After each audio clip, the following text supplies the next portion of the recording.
Welcome to episode 4 of Reusable Space Program. In this episode, we're going to go into orbit. Please join us for that one. Right, so we're on the launch pad. We're just checking because this craft is going to require the use of stage recovery because we're going to have a 2-stage craft, but we need to recover the second stage. Now, I will say the following: when I do this sort of stuff, I will also do a little rerun to make sure that the stage is recoverable, not just that the computer says it is, okay? So, we're launching off and we have decided to put Nacot Kerbin into orbit. Sean is not happy about this. Sean is like, I have not been to space, she's been before, why is she going? Well, she did so well last time, Sean, that she's going to go this time. So we're taking off, and our first stage is that little, I think it's an LV whatever engine. It's the swivel. It's the swivel. And we're going to use that to take us up. You'll notice it's got some parachutes on it. Now, I decided to put the parachutes on the heavy end, on the actual engine end of it, which is a bit against sort of normal planning, mainly because I did not have anywhere else to put them that was going to be aerodynamically stable, shall we say. Future designs we can adapt when we get other things, but for the moment, yeah, we're going to keep it like that. So we've got our parachutes at the back there, and this stage should hopefully just recover through the atmosphere because it's not going to actually have that much delta V or that much speed coming up. So we've started our gravity turn. We're about 10 kilometers up. We're doing nicely. We're heading over towards, we want to get down to about 45 degrees, but I don't want to turn it too quickly because I don't want to spin out of control. It's a very simple craft, this. It is not the future of our space program. It is just a stepping stone. It's pretty much just designed to get to orbit and get back down again. There's a lot of parachutes built into it. So as that decouples, you'll have seen that its parachutes staged. And we've now got this top section. This top section is packed with delta V. What I've actually got though is I've done the same thing I did last time, which is we have actually locked off that bottom little brown tank to give us a fuel reserve. So we always know there's going to be a little bit of fuel there. I have to choose to use that. I can't just fire it off. So I was just checking stage recovery there to see what's happening with our booster stage, which is now going to come outside. I can tell you actually I've trialed that section of the craft on a separate sort of save that I'll load into and try it, and yeah, it was recoverable quite nicely actually. When we get to sort of orbital booster stages, then we can actually do proper recovery. But yeah, so we're going up. And we're just trying to burn sideways right now to get our velocity up so that we can get into orbital speed. We have an apoapse high enough, and I just want to try and use all of the energy where we can, which is down low. I need to take full advantage of the O-berth effect. I need to be getting as much energy used as low down around the planet as possible. I need to get it used now. I don't want to waste time going up. So this is actually quite like a real-life rocket launch in the fact that I'm trying to use all the energy on my way up. I don't want to cut the engine. However, it's Kerbal, it's small, and the engines are quite powerful, so you end up having to do it because you overburn. So I can see my apoapse up there. I do not have maneuver nodes, so I have to do this sort of semi-by eye, and I have to do this without any ability to target the prograde or retrograde vectors or anything like that. So it's a nice little task. Obviously, we're going to get out and we're going to see we can't get any more EVA data from here. We've already had it because we're over the area. We got it last time, annoyingly. But we're going to move up towards our apoapse and we're just going to let ourselves coast. Now, in the real world, we wouldn't do this. We'd actually, normally engines would burn all the way up and you'd actually circularize through burn. So we just need a tiny little bit of burn there. We're just trying to bring up our periapse, and you can actually see the bottom left-hand corner of the periapse is coming up. I am aware of the fuel available though. I am aware that we are going to be tight on this, or at least I think we are. As this craft gets lighter, the impact that each unit of fuel has is more. We get more acceleration, we get better, we get more thrust per unit of fuel, and we've got a lot of delta V hidden away in those final bits. And you'll see there we go, almost at the end of our identifiable tanks. We've actually managed it. We are in orbit. Look at that. Nacot Kerbin, first Kerbal to orbit. And we get all the beautiful science and money, all the monies. So We just checked the recovery, and you see there that the recovery was actually accepted. The stage recovery said, yep, you've got a recovery on a craft, wonderful. Again, I could go back and I could actually show you that. I'm not going to show it. I'll show you some of the ones when we actually get some higher speeds, because that low speed one, and we'll just do some science as we're flown around. The low speed one, it's pretty much always going to survive. When we get some of the higher entry speed sort of boosters, I'll actually show you clips of that, because I think that is worth you seeing that these things can survive. So what happens now is, for the next few orbits, Nacot just gets out of the craft every now and again and gets some science. This is science farming. We have got the opportunity now to get EVA science absolutely everywhere, and we need to take as much of this as possible, because the next step from this will be to go further. And you can actually see over the corner there, the moon is in view. That will be our next target after this. And to get to the moon, we're going to need some bigger rockets. We're going to need some more reusability. It's going to be a bit more of a challenge. So we need to be well aware of that and really work towards that. I think the moon is possible with just a disposable booster. Well, not a disposable booster, a reusable booster. At this tech level, I think, but it's going to be tough. So we're just going to go around. I really want to actually do my retrograde burn in such a way that I land somewhere maybe a little different. But we'll see. So we do a tiny little bit burn, and that is literally just to dip us into the atmosphere. We don't want to put all of our fuel into that, because we want to actually use the air as much as possible to slow us down, particularly the high altitude air, that thin air that just slowly seeps away your energy. We activate our parachutes, because that, if you forget to do that in the last minute, it's a nightmare. I have made a point of having that fuel tank on the bottom still locked, even though I may need it. I'm making sure that every drop of fuel possible is as low down in this craft, because I don't want the parachutes going first. I need the engine bell to go first. I need that back end of the craft to go first. It will take some heat. The parachutes will not. They could easily burn up on re-entry here. So we're going to put ourselves in retrograde position orientation. We're going to basically have our parachutes facing away from the direction of travel as much as possible. I'm watching the electric charge, because that's going to start going down. Now we're in the atmosphere, we're fighting a little bit of the turn, so we're going to have electric charge just edging away a little bit. You'll see the tank is still locked. I'm burning off the excess fuel from the other tanks right now, just ever so slightly, because for me, I just want to bring that center of mass as low as possible, and that fuel tank in the middle, that would actually pull it up a little bit. So we're just going to leave it. We're going to stick that just locked there, so I can access it easily if I need to, so I can see where my fuel situation is. Don't need to unlock it just yet. We're just going to keep an eye. Where are we coming down? Okay, now this is it. This is the difficult one. This is the one that I've been scared about. This could end the series, because this could be a wipe. This could be a destruction of something. It might be the whole craft. I don't know. Right. I'm now thinking we're going through the heating phase. We're going to put the engine on. We've unlocked the fuel tanks, and we're just going to burn ever so slightly just to take the edge off this speed. I don't need to put a lot of thrust in right now. I don't want to drop straight down either. So I'm just burning sideways, just trying to just throttle it a little bit. It's going to give me a little bit of gimbal control, which is nice, but it's also going to take some speed out. You can see I'm below 2,000 meters per second right now. At this altitude, above 40k, I want to be below 2,000. Okay, when I get towards 30, I need to have lost a lot of speed. So I'm just going to let this craft just fly through that atmosphere just for the next 10 kilometers of drop. I'm hoping it's going to, you can see that the orbital speed is slowly ticking up now.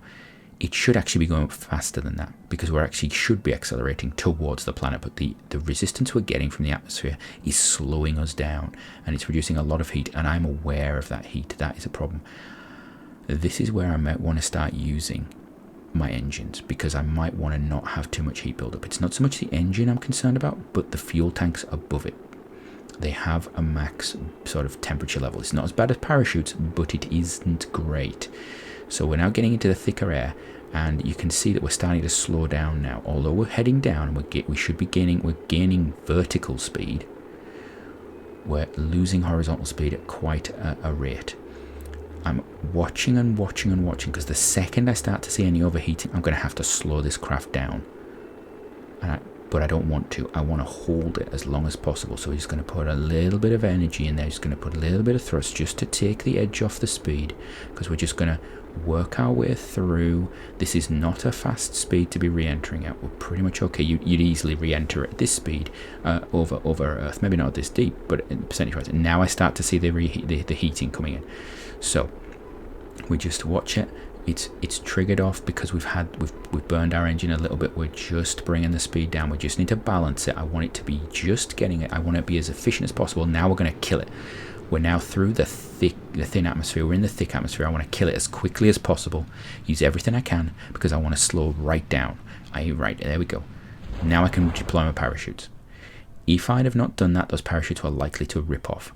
Okay, so we're out of fuel now, but that doesn't matter because the parachutes are giving us stability. We don't have to worry. We're not going too fast. We're not going to burn the parachutes off. We're doing fine. This is going to be a wonderful little landing. Nacot has done wonderfully. She will be the first Kerbal to have been to orbit, to have orbited the planet, and then returned safely in her craft without using up any parts of it. Because we can take that booster and we can stick it back on the bottom of this one. I could actually go and find it. We could actually go to the recovery now. We could find it. We could recover it. We'll be sorted. Now we are coming down in the dark, which is not the best, obviously. You can see there we have got a lot of parachutes on this craft just to pull it down. It's doing, it's doing a bit of a distance down. I do have some ambient lighting stuff on. I think I've got some ambient lighting mods on just to try and brighten this up a little bit because otherwise it would be horrendously dark. However, we're coming in. We've got about 800 meters to the water, and now, as I've said before, I'm actually quite happy landing in the water now because it seems to have been easier. However, if this was a taller craft, I'd be worried about the flopping over. I don't think I need to worry about this tipping over and breaking anything. So we're just going to let it float on down, and then we've turned off the advanced SAS, and we're just going to let it just find its own center. It should be nice, and it's going to come down. We're going to wobble it a little bit. We'll see if we can just get it to fall. We would like to use the parachutes just as safety, and it's a nice practice. So we're down. So with that, the next mission is going to be an interesting one. We have the opportunity now to ferry tourists. Yes, thank you very much, Jean. We have the opportunity to ferry tourists, and there's quite a lot of money in it, and we do not have a vast amount of money. We need to get money, because although we've technically earned we've earned a lot from that flight, we've spent it straight away pretty much. So we need to earn as much money as possible right now, and if we can do it easily, even better. So I spent a while looking at all these contracts, and I don't want to risk doing stuff, but we're going to do a ferry a tourist contract, and it's going to be 2 of them, and we build this, the F1A, which looks a bit like FIA, but we're going there. And it's pretty much our previous rocket, the one Nacot was on, but we've taken out its fuel tanks, and we've stuck in 2 cockpits, and that was going to allow us to put some Kerbals in there that we can actually transport around. So we're going to take Sean's going to do this one. He's really annoyed, actually.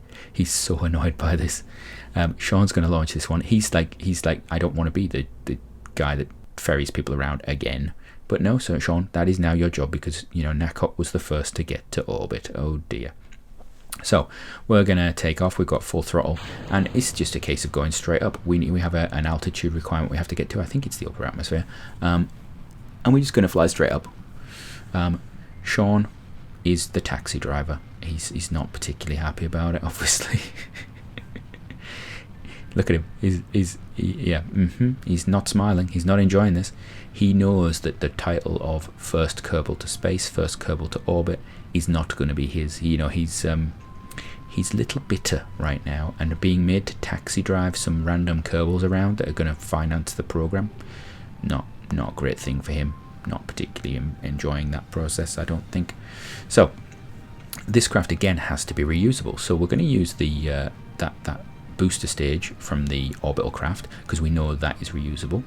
We're going to fire that up. We're going to use it to get this payload, this tourist payload up there. The tourists component at the top there is literally, we've taken off one of the fuel tanks from the orbital mission and put in those two tourist pods, because we don't need all the speed to go to orbit. We don't need to go to orbit at all. We just need to go high. Just checking, the tourists seem to be quite happy now, and they're in their nice little pods. They can see everything.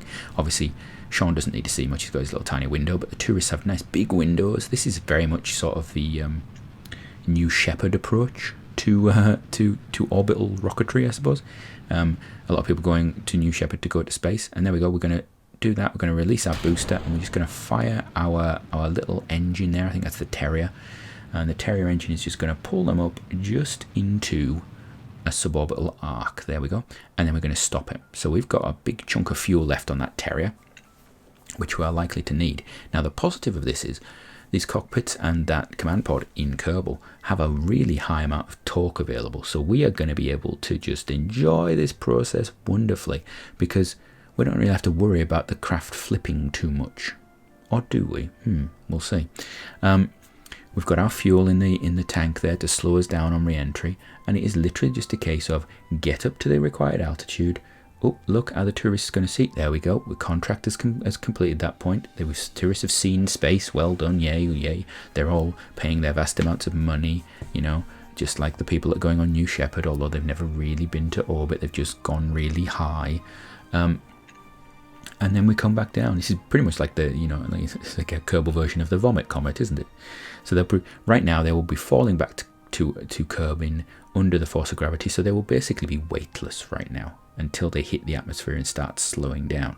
And so they're experiencing that sort of 10 seconds of weightlessness. And we're coming down. You can see the speed's building up. It's nothing too major. We've recovered our booster stage. Isn't that nice? Brilliant. Yeah, we can slow down a bit. Yeah, I just like to check the recovery. I'm not going to make you watch every stage recovery and things like that, but trust me, you will see the ones that you need to see that prove that the design works. So yeah, you'll see this upcoming. There is going to be some quite difficult landings for those, shall we say. We're burning our engine now just to take the edge off this, but again, like we did with the orbital return, we just want to get rid of that excess energy, get rid of the speed, the velocity that's built up until it's a reasonably safe level, particularly around the 10 kilometer point. We want to make sure we've got rid of it. And there we go, parachute problem. They're all bright red. So we're going to slow down a bit. We've run out of fuel. We flip. Oh dear. And then the parachute pulls back just in time. That could have gone horribly wrong. That was one of the reasons why I may not be doing many tourist contracts, because having those extra pods there just caused this craft to be a little bit too unwieldy for what we'd done. And I think we pushed it. I think if I'd have gone an extra kilometer higher, we could have potentially had a problem. I think I should have used the return engine there a little bit more sparingly higher up and saved a bit of fuel for later on. However, we're coming down. Sean is a taxi driver hero, I suppose, to these people. They're going to love him. That was Sean's first trip into space, though, and he got to do it with two people that paid to do it. I think his view of being the greatest test pilot has been sorely dented right now. So, with Sean returning to the planet, I'm going to say have a great one and see you next time.